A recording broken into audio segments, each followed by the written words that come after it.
I'm Nigel Lamb from United Kingdom. I'm flying the Breitling MX SR you see here in the background.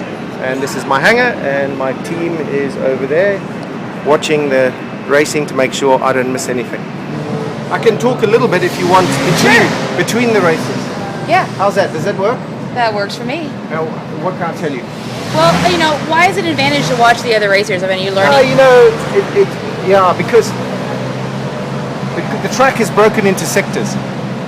And what you're looking for is you're looking for tiny increments in a small fraction of a second in every little sector. Obviously, you need to understand if somebody got a penalty, because you can gain time with a penalty. And you've also got to know what sort of line they're taking before they may have posted. So you might look at all the sectors and say, they were much quicker than me from gate 5 to 6.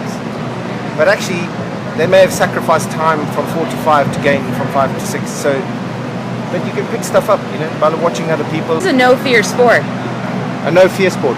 Having people talk about, hitting a pylon or seeing other people hit a pylon, or someone crashing, do you not like talking about that, or does that even faze you? No, not really.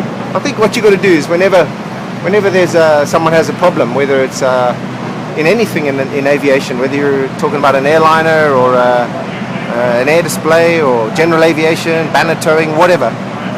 Whenever there's an accident, what you got to do is you've got to just pigeonhole it somehow. So you try and find out, as much as you can to understand what may or may not have happened, and actually make a plan to try and avoid that set of circumstances if ever it comes your way. So it's just exactly the same in what we do here. You look at everything and you just come to conclusions and fly accordingly.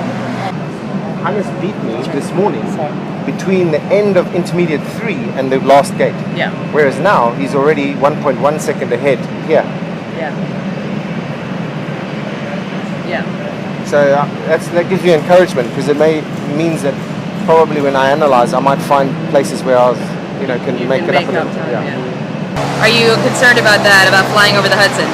No, we're not concerned at all about flying over the Hudson. If anything happens, you just hope you wish you could have skis on or floats, but no, it'll be just fine. Looking forward to it.